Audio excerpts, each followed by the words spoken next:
Hello guys, update tayo sa Forteo Power Station. Ito yung Pyra series. So kung may nakita kayo dito guys na ganitong error, i-share ko lang sa inyo, wala pong kinalaman yan sa Pyra Power Station error o hardware error. May kinalaman yan sa pasok ng kuryente o yung input voltage dito sa Bicol, sa may bandang Albay. So yung kanyang power source ay ginawa kong pass-through. Ibig sabihin ng pass-through, naka-charge yan sa power outlet habang meron siyang load dito na nakakabit. Itong load na to ay water pump na half horsepower o 370 watts. 60 Hz, 220 volts. So nangyari, naglo-low voltage yung power, yung water pump, sorry. Tapos yung kanyang motor nag-overheat. Gawa nga na ng kulang yung kanyang sinusupply. So nung kinabit ko ngayon dito sa power station na Pyra, gumana yung motor, nag-normalize. Pero yung half horsepower, may time na nag-overheat siya. I'm not sure kung kailangan niya magpahinga or something else, hindi ko alam, hindi ko sure. Pero sa ngayon okay naman. So nagagana siya. Sa ngayon dito, pag chinek nyo yung power station, ang kanyang output voltage guys ay 230.9 o 230 volts. Dapat po ganyan ang inyong output voltage. Ngayon, tingnan natin dito sa ating convenience outlet kung ilan po yung kuryente niya.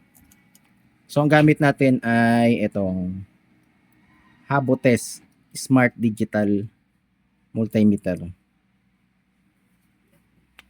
Okay, so huhugot tayo dito. Tanggalin mo natin itong si Pyra.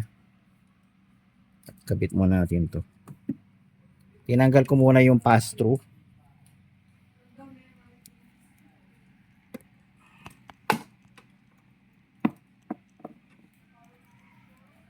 Sensya na guys, magulo. Wala akong tagahawak eh.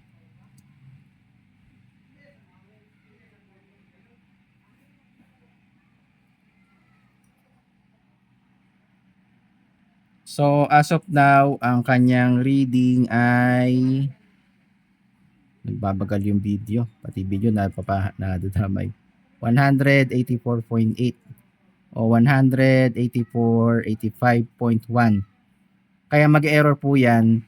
Gawa ng kapag ang input voltage sa kanya ay below 186 o sabihin natin below 190, mag-error na po yung inyong Pyra kapag i-charge siya sa wall outlet na mababa yung kanyang voltahe.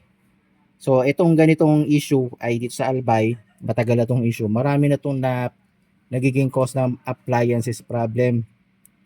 Kagaya ng ref, TV, analog or digital o yung smart saka non-smart TV. Kahit yung rice cooker, electric fan, basta maraming nadadamay na gadget. So, shoutout sa taga Aleco. Paki-ayos yung sistema dito sa may Maninila. Kasi yung kanilang kuryente dito ay ganito kababa. 185.8. Hindi po siya tama. Dapat nasa 220 po yan. O 225 to 230. Yan yung kanyang nominal volts. So hanggang 240 yung kanyang pwede pa, kaya pang kayanin ng mga devices. So kung nakakita kayo ng itong errors kay Pyra, huwag po kayo matakot, normal lang po yon. Kung dadalhin niyo yan sa probinsya at kayo ay magcha-charge sa wall outlet at kulang ang inyong huwag nyo gagayahin yan, naka-octopus wiring yan. So huwag nyo gagayahin yan. So ang recommendation ko sa inyo, gagawa kayo pwede kayong bumili ng 3,000 watts na EVR. Kung lahat ng appliances na gagamitin nyo sa bahay, kung wala kayong aircon, bumili kayo ng ganong klaseng EVR. Yung may solid state o yung may toroidal power supply o transformer para matibay. So yun lang ating suggest ngayon. So itong Habo tester na nagamit ko o ginagamit ko ngayon ay hindi po yan sponsor. Binili ko po yan. Ito yung magandang smart tester na pwede nyo gamitin kahit saan. Sa field man o sa bahay.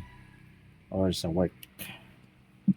So, yung kinabit ko ditong water pump ay nandun sa likod. Ilalagay ko na lang po dito sa ating video. So ito yung project natin, naglagay tayo dito ng faucet, nakatap doon sa motor, tapos sa gripo, sa CR, at doon sa labas. Ito yung water pump na sinasabi ko sa inyo. Guys, ang lalim ng tubig nito ay dalawang 10 feet, so 20 feet yon. So ilan yun guys? Kung 20 feet. So mahigit 7 meters siya. Yan, so naka-bypass to itong pwedeng kita ng dibomba na dyan naka. So pasensya na, hindi na ako gano'n nag-vlog ngayon. Wala na makita tong YouTube channel natin. Tapos ito yung kanyang power cord. Nakatap po yan kay Pyra Power Station. Tapos meron siyang ito, yung gate valve, tapos union patente na blue, saka union patente na puti ng PPR. Ang size ng tubo nito guys ay 3/4. Pero di ko recommend sa inyo na 3/4 ang gamitin nyo dito pag ganito 1/2 tapos medyo malalim.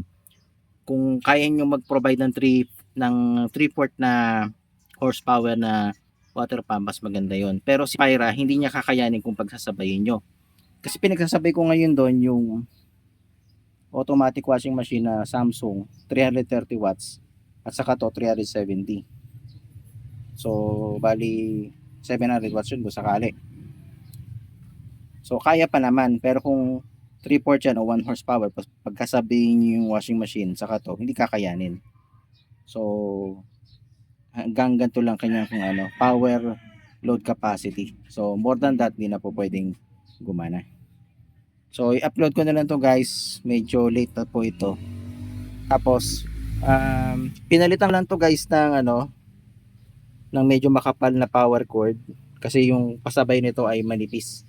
At yun, delikado yun kapag gagamitin dyan sa ganyang setup. So kung meron kayong PVC molding o yung orange pipe, mas maganda may nakalagay dito sa kamerong nakalagay na sariling circuit breaker. Pero sa ngayon, hindi muna, okay na muna yung setup na yan. Samantala muna yan, kapag may tayo, i-upgrade natin to na medyo maganda. So hanggang dito na po guys, ingat po kayo palagi and God bless. Bye bye.